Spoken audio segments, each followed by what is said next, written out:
പറയുന്നത് സത്യമാണ്. അത് അൻസാജ് നമ്മുടെ ഒരു സുഹൃത്താണ്. അൻസാജ് കുറേ വർഷങ്ങൾക്ക് മുന്നേ എന്നോട് ഇങ്ങനൊരു കഥയെക്കുറിച്ച് പറയുകയും അപ്പോൾ അന്ന് കേട്ടപ്പോൾ തന്നെ ഒരു താല്പര്യം തോന്നുകയും പിന്നീട് അങ്ങളത് റീവർക്ക് ചെയ്ത് അതിനെ ഭംഗിയാക്കി മാറ്റി. പിന്നെ എനിക്ക് തോന്നുന്നു അത് കഴിഞ്ഞ് കുറച്ച് കാലങ്ങൾക്ക് ശേഷമാണ് കാണുന്നത്. എനിക്ക് തോന്നുന്നു കുറേ വർഷങ്ങൾക്ക് ശേഷമാണ് അങ്കിളിനെ ചെറുപ്പത്തിൽ കണ്ടതാണ്. അപ്പോൾ അച്ഛൻ്റെ സുഹൃത്താണ്. അപ്പോൾ അച്ഛൻ്റെ സുഹൃത്തുക്കളുമായിട്ടുള്ള ബന്ധം നമ്മൾ അധികം പുലർത്താറില്ല.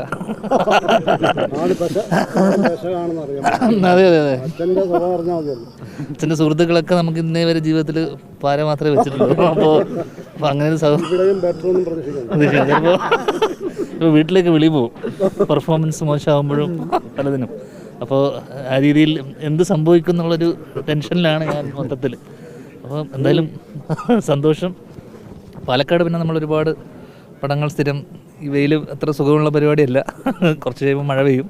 അതുകൊണ്ട് ഇത് പ്രഡിക്റ്റബിൾ അല്ലാത്തൊരു കാലാവസ്ഥ. എന്നാലും കുറേ സിനിമകൾ കുഞ്ഞിരാമായണം ചെയ്തു നമ്മൾ. ഇപ്പോൾ കഴിഞ്ഞ വർഷം എനിക്ക് മലയാളി ഉജ്ജ്വലൻ ഡിറ്റക്റ്റീവ് ഉജ്ജ്വലൻ ഇവിടെയായിരുന്നു. ഇപ്പോൾ ഈ വർഷം ഭീഷ്മർ.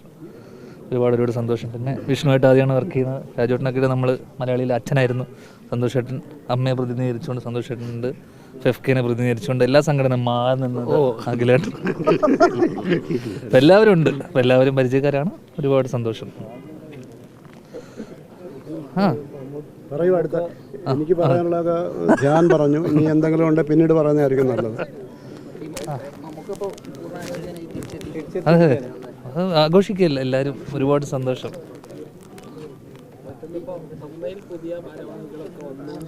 എല്ലാം എന്നോടാണോ? ഇത് അമ്മേനെ റെപ്രസെന്റ് ചെയ്ത ആളുണ്ട്.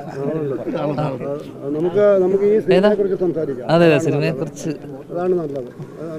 നമുക്ക് എന്തിനാണ് ഓരോ വിവാദങ്ങൾ അവരെന്തെങ്കിലും പറയുന്നത്?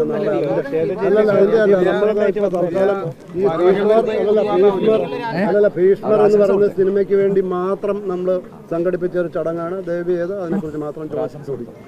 ആർക്ക്?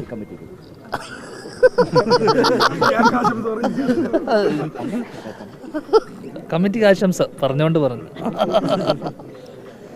നീ പറ. ഇല്ല, ഇത്ര